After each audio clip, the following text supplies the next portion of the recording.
Hi hello ನಮಸ್ಕಾರ ಸ್ನೇಹಿತರೆ. ಭಾಗ್ಯ ಮತ್ತು ಕುಸುಮ ಅವ್ರಿಗೆ ಸನ್ಮಾನ ಕಾರ್ಯಕ್ರಮ ಇದೆ. ಈ ಕಡೆ ಭಾಗ್ಯ ಡ್ಯಾನ್ಸ್ ಮಾಡೋಕೆ ಹೋಗಿದ್ದಾರೆ ಅಂತ ಅಂದ್ಕೊಂಡಿದ್ದೆ. ತನ್ವಿ, ಪೂಜಾ ಹಾಗೆ ಸುನಂದ್ ಅವರು ಮನೇಲಿ ಟಿವಿ ಹಾಕ್ಕೊಂಡು ಲೈವ್ ಪ್ರೋಗ್ರಾಮ್ ನೋಡ್ತಿದ್ದಾರೆ.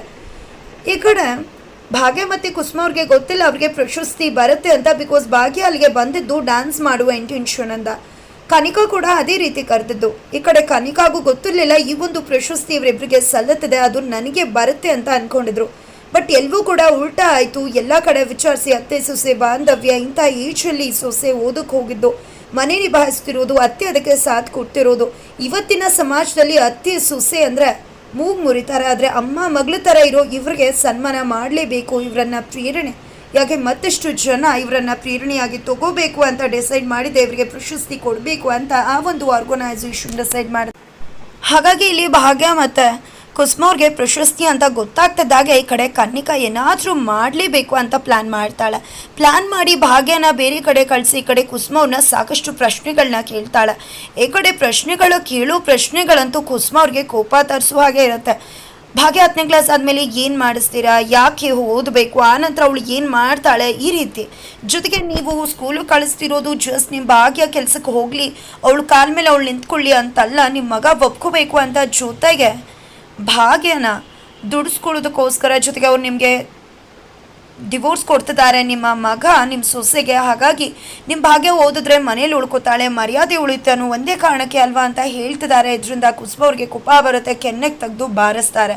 ಅಷ್ಟರಲ್ಲಿ ಈ ಕಡೆ ಭಾಗ್ಯಗೂ ಗೊತ್ತಾಗಿದೆ ಅವಮಾನ ಮಾಡಬೇಕು ಅಂತ ಸ್ಕೆಚ್ ಮಾಡ್ಕೊಂಡಿದ್ದಾರೆ ಅಂತ. ಅತ್ತೆಗೆ ಬಂದು ಹೇಳೋಷ್ಟರಲ್ಲಿ ಅತ್ತೆಗೆಲ್ಲ ಕೂಡ ಗೊತ್ತಿದೆ ಅಂತ ಹೇಳಿ ಕರ್ಕೊಂಡು ಹೋಗ್ತಾರೆ. ಫೈನಲಿ ಪ್ರಶಸ್ತಿ ಸಮಾರಂಭ ಶುರುವಾಗ್ತದೆ, ಟಿ ವಿಲಿ ಟೆಲಿಕಾಸ್ಟ್ ಆಗ್ತದೆ. ಜೊತೆಗೆ ಈ ಕಡೆ ಭಾಗ್ಯ ಮತ್ತು ಕುಸುಮ ಅವ್ರಿಗೆ ಗೊತ್ತಾಗುತ್ತೆ ಅವರೇ ಅತಿಥಿಗಳು, ಅವ್ರಿಗೆ ಪ್ರಶಸ್ತಿ ಸಮಾರಂಭ ನಡೀತಾ ಇರೋದು ಅಂತ. ಈ ಕಡೆ ತುಂಬ ಜನನ ಹುಡುಕಿ ಯಾರಿಗೆ ಕೊಡಬೇಕು ಅನ್ನೋದನ್ನ ಡಿಸೈಡ್ ಮಾಡಿ ಇಬ್ಬರು ಪ್ರೇರಕರಿಗೆ ಈ ಒಂದು ಪ್ರಶಸ್ತಿಯನ್ನು ಕೊಡಬೇಕು ಅಂದ್ಕೊಂಡಿದ್ದೀವಿ. ಇವತ್ತಿನ ಕಾಲದಲ್ಲಿ 35 ವರ್ಷಕ್ಕೆ ಹೋಗಿ ಓದೋದು, ಅದಕ್ಕೆ ಅತ್ತೆ ಸಪೋರ್ಟ್ ಮಾಡೋದು ತುಂಬಾ ಅಪರೂಪ. ಹಾಗಾಗಿ ಅವ್ರಿಗೆ ಪ್ರಶಸ್ತಿ ಕೊಡಬೇಕು ಅಂತ ಅಂದ್ಕೊಂಡಿದ್ವಿ ಅಂತ ಹೇಳಿ ಭಾಗ್ಯ ಮತ್ತು ಕುಸುಮ ಅವ್ರ ಹೆಸರನ್ನ ಹೇಳ್ತಾರೆ. ಇದನ್ನು ಕೇಳಿಸ್ಕೊಂಡೆ ಅವ್ರಿಗೆ ಶಾಕ್ ಆಗುತ್ತೆ, ನಮ್ಗೆ ಕೊಡ್ತಿರೋದು ಅಂತ. ನಂತರ ಅವ್ರ ಬಗ್ಗೆ ಇಂಟ್ರೊಡಕ್ಷನ್ ಕೊಡೋದಕ್ಕೆ ಆ ಶಾಲೆಯ ಮುಖ್ಯಸ್ಥೆ ಕನಿಕಾ ಕಾಮತ್ ಅವರು ಬರಬೇಕು ಅಂತ ಹೇಳಿ ಅನೌನ್ಸ್ ಮಾಡ್ತಾರೆ. ಅವರು ಕೂಡ ಬಂದು ಇವ್ರ ಬಗ್ಗೆ ಮಾತಾಡೋದಕ್ಕೆ ನನಗೆ ತುಂಬಾ ಖುಷಿ ಆಗುತ್ತೆ. ಈ ಒಂದು ಏಜಲ್ಲಿ ಬಂದು ತನ್ನ ಮಗಳ ಜೊತೆ ಶಾಲೆಯಲ್ಲಿ ಓದೋದು, ಮನೆ ನಿಭಾಯಿಸೋದು ಅಂದರೆ ಅಷ್ಟಿಷ್ಟಲ್ಲ. ಜೊತೆಗೆ ಅತ್ತೆ ಕೂಡ ಸೊಸೆಗೆ ಸಪೋರ್ಟ್ ಮಾಡೋದನ್ನು ನೋಡಿದ್ರೆ ತುಂಬಾ ಖುಷಿ ಆಗುತ್ತೆ. ಇವತ್ತಿನ ಪ್ರಪಂಚದಲ್ಲಿ ಅತ್ತೆ ಸೊಸೆ ಕಂಡ್ರೆ ಆಗೋದಿಲ್ಲ, ಅಂಥದ್ರಲ್ಲಿ ಇವರಿಬ್ಬರು ಅಮ್ಮ ಮಗಳ ಥರ ಇರೋದು ತುಂಬಾ ಅಪರೂಪ. ಅವ್ರ ಬಗ್ಗೆ ಮಾತನಾಡೋಕ್ಕೂ ಮುನ್ನ ಅವರು ಕೂಡ ಸ್ಟೇಜ್ ಮೇಲೆ ಬರಬೇಕು ಅಂತ ಹೇಳ್ತಾರೆ. ಸ್ಟೇಜ್ ಮೇಲೆ ಬರ್ತಾರೆ. ನಂತರ ಈ ಕಡೆ ತನ್ನ ಆಟನ ಶುರು ಮಾಡ್ಕೋತಾಳೆ. ಈ ಕಡೆ ಪ್ರಶಸ್ತಿ ಸಮಾರಂಭ ಸನ್ಮಾನ ಆಗಬೇಕು. ಆ ಟೈಮಲ್ಲಿ ಪ್ರಶಸ್ತಿಯನ್ನು ಕೆಳಗಡೆ ಬೀಳಿಸ್ತಾರೆ. ಈ ಕಡೆ ಮನೇಲೂ ಕೂಡ ಇದನ್ನು ವಾಚ್ ಮಾಡ್ತಿದ್ದಾರೆ, ಏನಾಗ್ತಿದೆ ಅಂತ. ಮನೇಲಿ ಎಲ್ಲರೂ ಕೂಡ ಆತಂಕ ಪಡ್ಕೋತಿದ್ರೆ ಈ ಕಡೆ ಅವಮಾನ ಆಗ್ತಿದೆ ಅಂತಕ್ಕಂಥ ಒಂದು ವಿಡಿಯೋ ಪ್ಲೇ ತಾಂಡವ್ಗೂ ಕೂಡ ಹೋಗುತ್ತೆ. ತಾಂಡವ್ಗೆ ಗಾಬರಿ ಆಗುತ್ತೆ, ಏನಿದು, ಏನಾಗ್ತಿದೆ, ಇವ್ರು ಎಲ್ಲಿದ್ದಾರೆ, ಇಷ್ಟು ಪ್ರಶಸ್ತಿ ಸಮಾರಂಭ ಇದೇ ಆಗೋಯ್ತಲ್ಲಪ್ಪ ಅಂತ ಅವರು ಟೆನ್ಷನ್ ಮಾಡಿಕೊಂಡು ಬರ್ತಿದ್ದಾರೆ. ಈ ಕಡೆ ಏನು ಮಾಡ್ತಿದ್ರಾ ನೀವು ಅಂತ ಕೇಳ್ತಿದ್ರೆ, ನೀವು ಅಂದ್ಕೊಂಡಿದ್ರೆ ಇವ್ರು ಇನ್ನೂ ಸಾಚ ಅಂತ. ಇವ್ರು ಯಾವುದೇ ಕಾರಣಕ್ಕೂ ಒಳ್ಳೆಯವರೆಲ್ಲ ಮುಖವಾಡ ಹಾಕ್ಕೊಂಡಿದ್ದಾರೆ, ಅವ್ರ ಮುಖವಾಡನ ಕಳಿಸ್ತಿದ್ದೀನಿ. ಒಂದು ಪ್ರಶಸ್ತಿ ಸಿಗೋದು ಅಚೀವರ್ಸ್ಗೆ ಹೊರತು ಇಂಥವ್ರಿಗೆಲ್ಲ ನಾಟಕ ಮಾಡೋರ್ಗೆಲ್ಲ. ಇವ್ರು ಯಾವುದೇ ರೀತಿಯ ಅಚೀವರ್ಸ್ ಕೂಡ ಅಲ್ಲ, ಇವ್ರ ಯೋಗ್ಯತೆ ನಿಮಗೆ ಗೊತ್ತಿಲ್ಲ, ನಾನು ತೋರಿಸ್ತೀನಿ ಅಂತ ಹೇಳ್ತಾರೆ. ಈ ಕಡೆ ಆರ್ಗನೈಸರ್ ಕೂಡ ಸೈಲೆಂಟ್ ಆಗಬೇಕಾಗತ್ತೆ. ನಂತರ ಈ ಕಡೆ ಕುಸುಮ ಅವರು ಏನು ಮಾತಾಡ್ತಿದ್ಯಾ ನೀನು, ಆಗಿಂದನೂ ಕೂಡ ಇದೇ ಆಗೋಯ್ತು, ಅಂಥದ್ದೇನು ಮಾಡಿದ್ದೀನಿ ನಾನು ನಿನಗೆ ಅಂತ ಹೇಳ್ತಿದ್ರೆ, ಏನು ಮಾಡಿದ್ರ ನೀವು ಅಂತ ನಿಮಗೆ ಪ್ರಶಸ್ತಿ ಕೊಡಬೇಕು, ಆ ಯೋಗ್ಯತೆ ನಿಮಗಿದೆಯಾ, ನೀವು ಏನು ಮಾಡಿದ್ರಿ ಅನ್ನೋದನ್ನು ಹೇಳ್ತೀನಿ ಅಂತದಾಗೆ ಹೇಳು. ನನಗೂ ಕೂಡ ಆಗಿಂದ ತಾಳ್ಮೆ ಇಟ್ಕೊಂಡು ಸಾಕಾಗೋಗಿದೆ, ಅದೇನು ಅಂಥದ್ದು ಮಾಡಿದ್ದೀನಿ ನಾನು, ಹೇಳು, ನನಗೂ ಕೂಡ ಗೊತ್ತಾಗಬೇಕು ಅಂತ ಕುಸುಮ ಅವರು ಹೇಳ್ತಿದ್ದಾರೆ.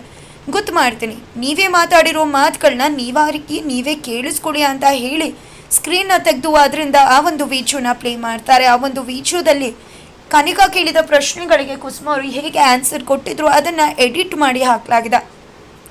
ಈ ಕಡೆ ಕನ್ನಿಕಾ ಕೆಣಕೋ ರೀತಿ ಪ್ರಶ್ನೆ ಕೇಳಿದ್ದಾರೆ, ಅದಕ್ಕೆ ಕರೆಕ್ಟಾಗಿ ಉತ್ತರ ಕೊಟ್ಟಿದ್ದಾರೆ ಕುಸುಮ ಅವರು. ಆದರೆ ಅವ್ರ ವರ್ಷನ ತೆಗೆದು ಇಲ್ಲಿ ಕುಸುಮ ಅವರು ಏನು ಹೇಳಬೇಕು ಅದನ್ನು ತನಗೇನು ಬೇಕು ಅಷ್ಟು ಮಾತ್ರ ಪ್ಲೇ ಮಾಡ್ತಿದ್ದಾರೆ.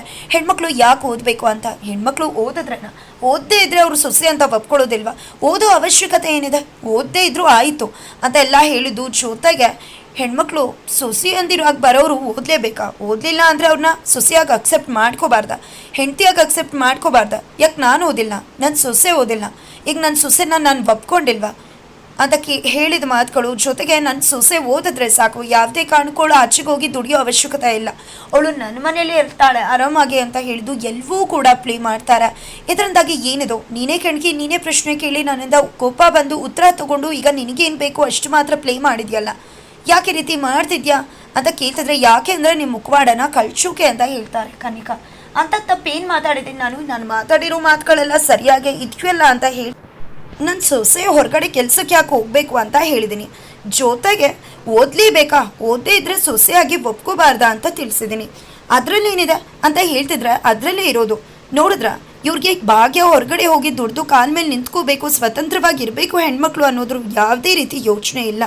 ಇವ್ರಿಗೆ ಬೇಕಾಗಿದ್ದು ಅವಳು 10ನೇ ಕ್ಲಾಸ್ ಮಾಡೋದು, ಇವ್ರ ಮಗ ಅವಳನ್ನ ಒಪ್ಕೊಳ್ಳೋದು, ಮನೆ ಮರ್ಯಾದೆ ಉಳಿಸ್ಕೊಳ್ಳೋದು ಅಷ್ಟೇ.